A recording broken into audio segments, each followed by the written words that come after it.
here on the main floor of the mineral section of the 2024 HardRock Summit, and I'm right outside the booth of Miner's Lunchbox. They always have fantastic things, especially golds and things that they bring to the shows. So I'm really excited to jump in here, find Scott, and see what they've brought. So come on with us. Let's go check out Miner's Lunchbox. Scott, how you doing, brother, man? Doing great. Good to see you. Likewise. Your lights are a little bright there. Well, I know it's a little bit too bright for you after a heavy night of drinking, Yeah, but it's your fault. It always is. But that's why it's on the other side of the camera and not facing towards me. I appreciate that. So, Scott, give me your first impression of the new venue here at the HardRock Summit. I love it. Yeah. I mean, everybody seems to be really happy. It's great having the hotel right here.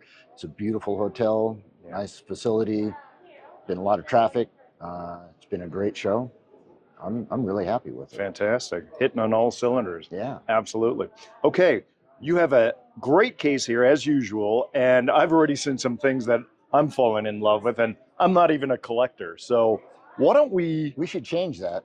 No. See, I consider myself the smartest person in the mineral world because I'm not a collector. Okay. But there are many that would argue that, I'm sure. We'll And not get into that justifiably discussion. so. We'll table that for later.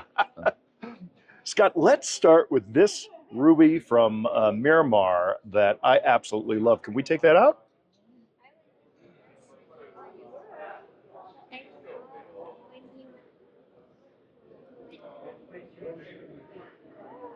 This is so cool. Yeah. I love that. And having been down there and having made that film down there, Yeah. I love seeing something really exotic like this in a shape that I've never really seen before. Not as aesthetic as this. And it's great with the real thin little platy crystals, a mass of platy crystals.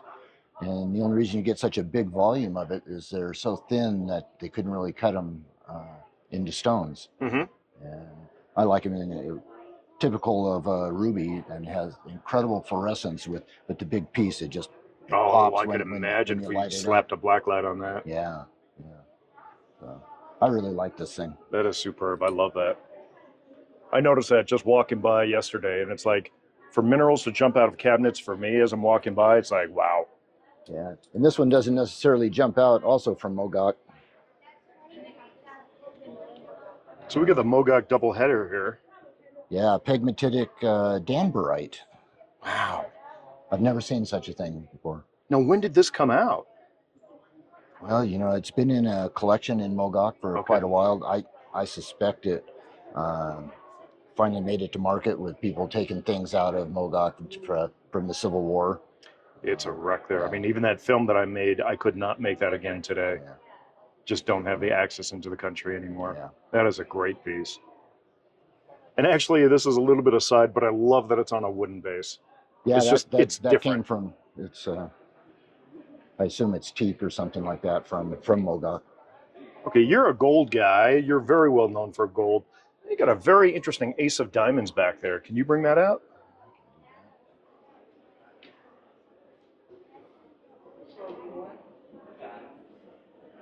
That is really cool. Massive wire-like crystals. This is one of my favorite localities in the country. And they're just really hard to find. Now, this came out of an old collection? Yeah. Okay. Well, you are certainly the gold man. There were some fantastic Ace of Diamonds pieces in the Rice Museum collection. Okay. You probably heard they were stolen last year, and it's just a horrible situation. And they melted them. That's the biggest tragedy. Yeah. Now, up here, what do we have up here on the top shelf? Well, this is a piece from a collection that I just purchased. Got 4,000 minerals. We just unpacked it 2 weeks ago, and there's just a few pieces that we brought out already. Whose collection was it?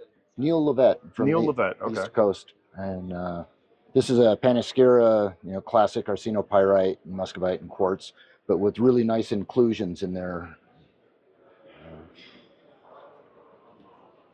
Now, w- was this collection focused regionally, or did it have a specialty? He had a specialty in concentrate on that for a second. Yeah, definitely. Uh, You know, it is on camera, so if yeah. it fell over, it'd be like, oh, Yeah. dude.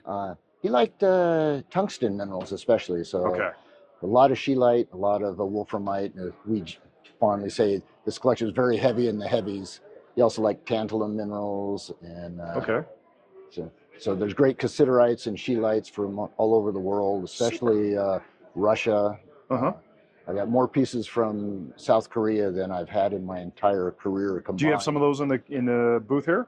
No, not right now. Okay, because I know my father was heavily involved with bringing some of the scheelites out of South Korea before kind of China just trumped them all. But, you know, I love those from a historical standpoint. Yeah, we have some great ones. Scheelite with aquamarine, scheelite with molybdenite, scheelite with cassiterite. Well, that's something to look forward to in Tucson. We'll have that eventually. So Dynamite. It's a fun collection, but having unpacked it 2 weeks ago, we couldn't quite of course, no, that's understandable. Yeah. And he had other things too, since he lived close to Bristol, Connecticut. So some wonderful Bristol chalcosites. There were a half a dozen good pieces in the collection. Those are cool. Superb, superb. Do we have other pieces inside the booth that we want to take a look at? Well, I hope so. I hope I have something worth looking at.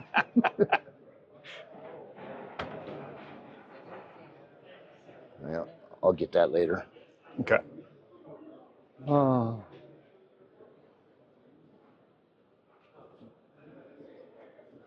Yeah, there's a couple shelves of Colorado minerals, although it did get modified since there's a Romanian stibnite stuck in the middle of it. But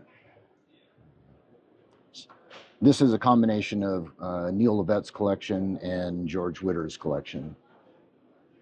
And those are two collections. George Witter collection is another collection that you recently acquired? Correct. Yeah.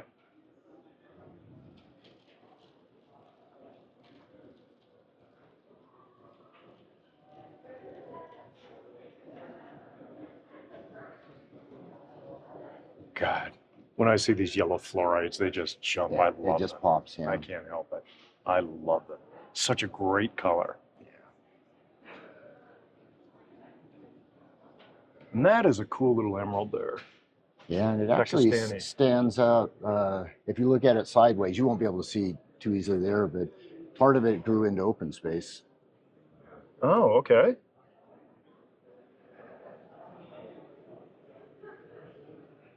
And then, as expected, more gold back there. More gold. From the gold man. Nice little Himalaya tourmaline. Mesa Grande. You probably know something about that area. I've been there a time or two. And then let's do a pan of your second shelf here. This looks a little more worldwide. Yeah, more worldwide. And, that's a pretty cool chalcedony back there. Yeah. And I love the way that pink tourmaline is just poised on the top there, sticking out. And I like oddities. This galena is an unusual habit.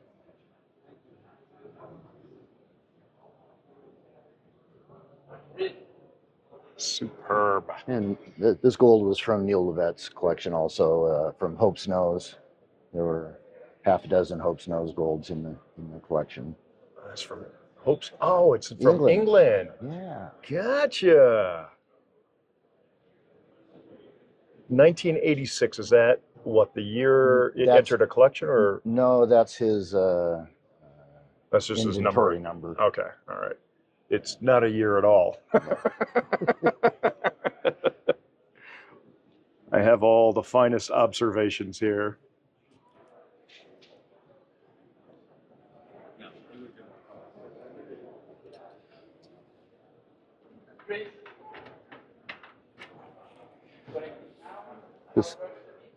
And Neil had some very interesting things. This is one of my favorites, Broken Hill. It's sphalerite on galena with a little galena up there, and it's great sphalerite because it's the fluorescent variety. Let me turn off this light. Oh, there you go. How cool.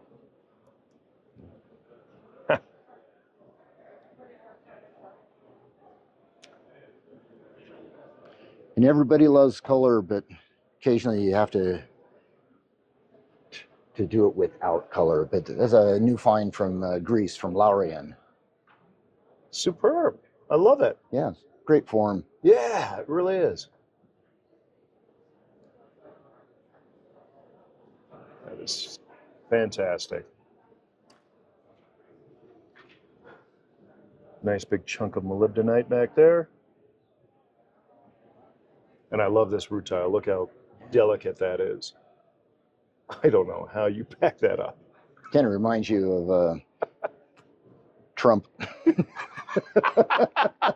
And at that point, we decided to end the interview. All right, brother. Thank you so much. We'll catch up with you again in Tucson. I look forward to seeing more of the pieces from your new collections. All right. Take care. Bye.